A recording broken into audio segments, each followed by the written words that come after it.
A couple Sundays ago, Pastor Keion Henderson, pastor of the Lighthouse Church in Houston, Texas, went viral when he shushed a lady in the middle of his service. And so many people had different comments and thoughts and, just perspective on it, because you don't really see that too often from a pastor. Now, he went on Tamron Hall a few weeks ago and basically explained it. And, we talked about that, but he actually went on a mainstream hip hop morning show in Houston recently. He was promoting an upcoming conference that he has called Cry Out, along with his wife, Shawnee Henderson. And he has some interesting things to say about that whole ordeal. The moment that it took place, I was up preaching. When I got off the podium, I looked at my wife's face. I knew something was wrong. She said, just want to let you know that moment is on the shade room. I sat down. Already? It was while we were in church. Wow. And so I sat down and ate chicken. Because it's already out there. Yeah, so right. You can't do anything about it. Yeah. I grew up in the church that was a lot more dogmatic than the church that we're in right now. And so I understood in that moment, okay, well, some of what took place was my roots, which I'm going to have to address, because it was a reflex reaction to something that I grew up seeing. And I recognize that the world has changed.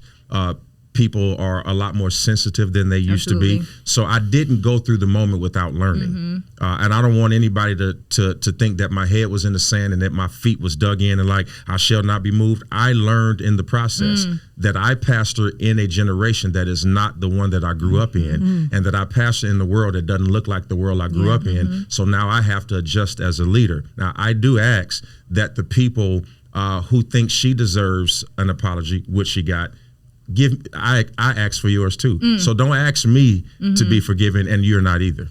He sounds like he has done some reflection because of all of the commentary online. And I love the fact that he says she has gotten an apology. Now, we haven't heard from her, so we don't know her perspective publicly. I know some people have talked to her privately, but he said he has apologized to her. And I think that's big. I mean, I'll just tell you this.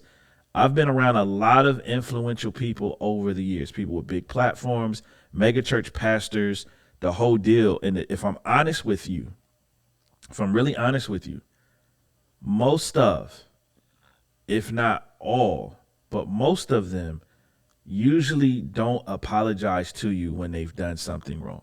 And sometimes it's pride, sometimes it's ego, sometimes it's a combination of both. But I've had it happen to me.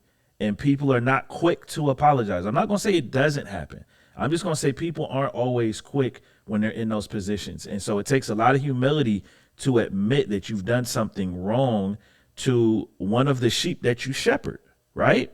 And so I think that was really significant. And I don't fault him for pointing out the fact that many people have asked him to apologize to her, but you rarely see vloggers and bloggers and YouTubers and streamers online apologizing when they've actually wronged someone that they've made a video on or created commentary about or any of those things. So I salute Pastor Henderson, man. And I think one of the biggest takeaways for me when I see something like this is the reminder that we are all still growing.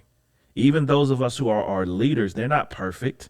They're going to fall. They're going to make mistakes, but we're all still growing. And I think we need to learn to look at these things not from a jaded lens, but to look at them from a wide perspective and just be open to different points of view. Just be open to different perspectives. Even if you don't agree, seek to understand why someone does what they did. And I think when you hear Pastor Keion talk about what he just talked about, he gave you an explanation of why. He said, hey, this is part of how I've grown up. One of the things that I'm learning is that this is a different generation. And so you have to do things a little bit differently than the way you've done them in the past. And let me tell you something, that takes a lot of humility. And I know he's a confident guy. He's a confident guy. And some people will say he's arrogant, but he's supremely confident. That takes a humility to admit that, hey, there's some things I've learned from this ordeal, and I need to change how I do things in this current generation. I know Dietrich Haddon had some commentary. I forgot what program he was on. It might have been Larry Reed. And he talked about how we're just in a different generation. It's a different generation, different demographic. When you do things like that, you don't know who someone is connected to. You don't know how all of that plays out. And so I think just him basically admitting that, that's significant, fam.